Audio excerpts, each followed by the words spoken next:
Hello, and welcome to our first math intervention online lesson. I'm Mr. Duclos, the teacher for the 2C Adams. Welcome. Now, this is my first time teaching online, and it might be your first time learning online. So, we're going to have a lot of fun, we're going to learn some new things, and we might make some mistakes, and that's okay. Today, we'll be doing our first lesson, which is using mental math strategies to help us with subtraction. You will need your Ready Math packet. Hopefully you have a copy which was sent home. If you do not, we have plenty of extras on our Google Classroom. You can either print it out or just take a look at it and do the work on loose leaf paper. If you don't have your packet, please go pause the video and get prepared now. So our first problem is looking at 13 minus 6. We're going to use a number bond and some mental math strategies to help us find the answer. When drawing a number bond, the largest number always goes on the top. So we have our 13 and we have our 6. We're trying to find out what that equals. Well, sometimes I find that counting and addition can be easier than subtraction. So let's do that.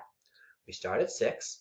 We have 7, 8, 9, 10, 11, 12, 13. We have 7. So we know that to finish our number bond, we have 7. Now, 13, 6, and 7 are numbers that are always going to be connected. Because as we see, 13 minus 6 is 7. So what do you think then 13 minus 7 would be? That's right, 6.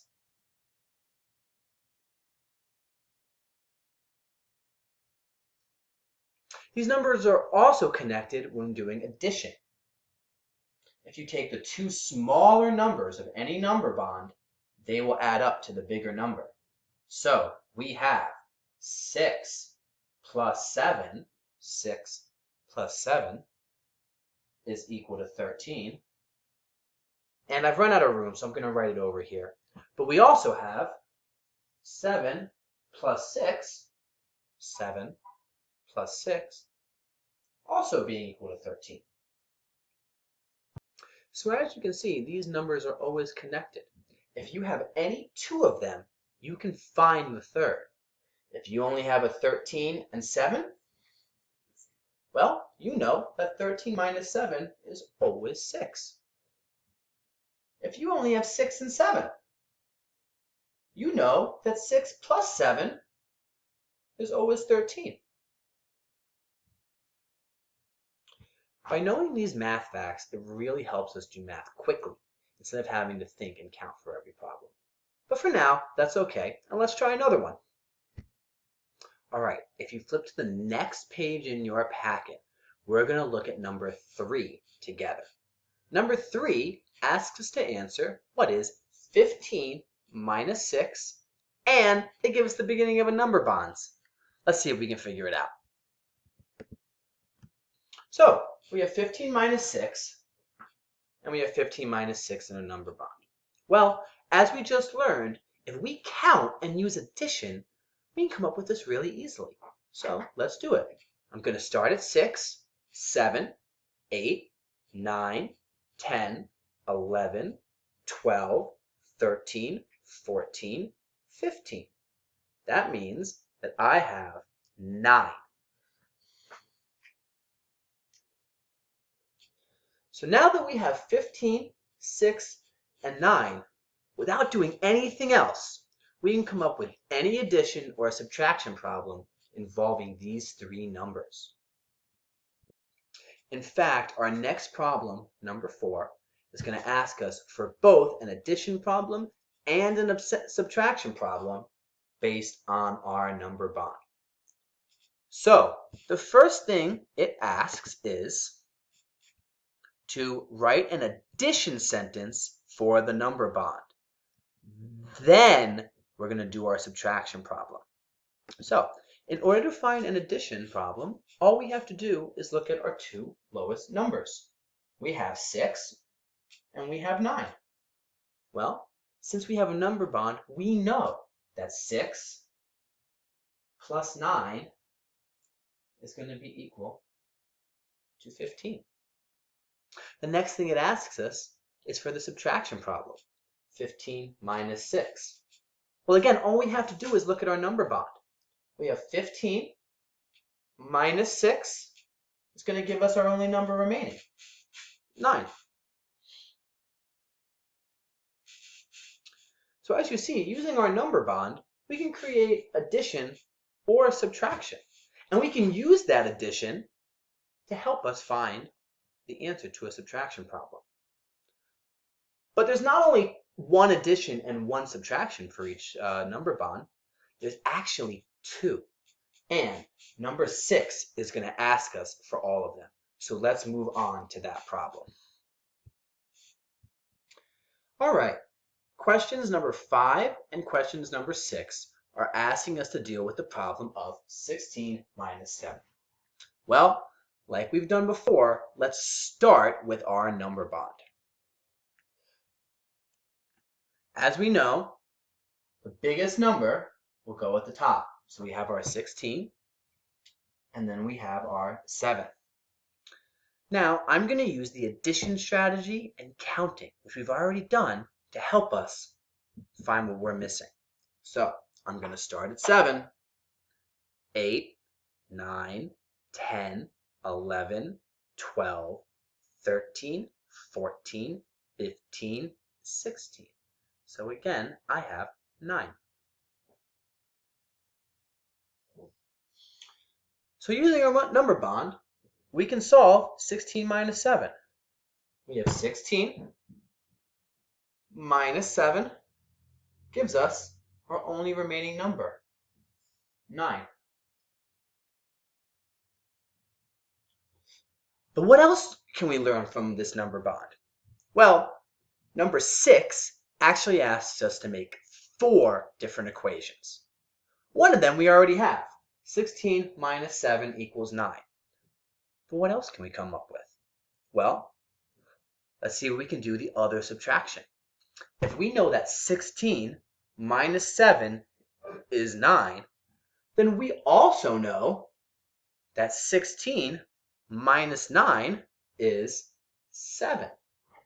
So 16 minus 9 is 7.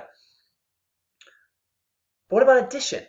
Well, if we take our smaller numbers, 7 and 9, we get 16. So 7 plus 9 is equal to 16. And 9 plus 7 is equal to 16.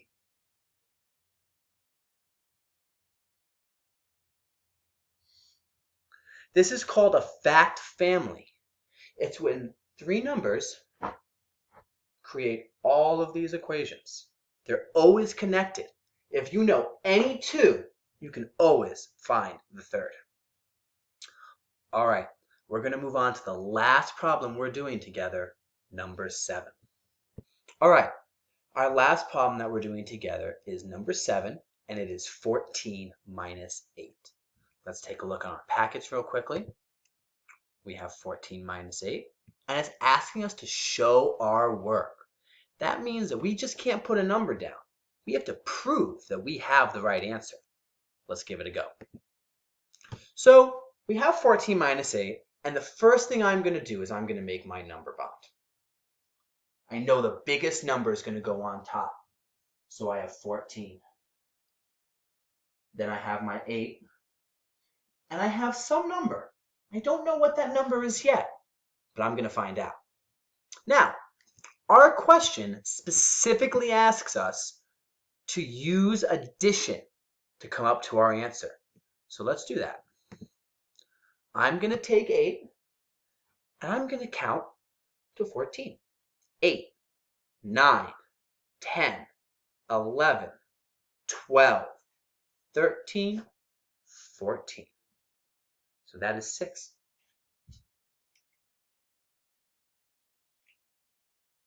So I just found out that 8 plus 6 is equal to our 14. But that also means that 14 minus 8 is equal to 6. So we have our answer of 6. And just to make sure I was showing my work, I would put 8 plus 6 equals 14. That way everybody knows what I'm thinking. All right, that was the end of our first interactive online lesson. Now, on your own, you are going to finish the lesson 1 packet. You are going to do page 5,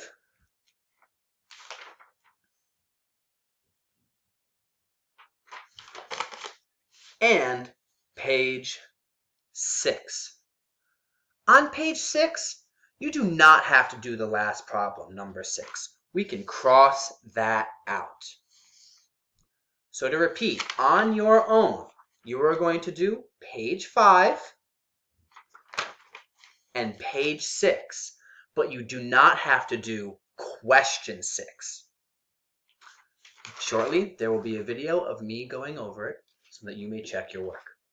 I hope you've enjoyed your first lesson. There will be another one tomorrow. Have a great day.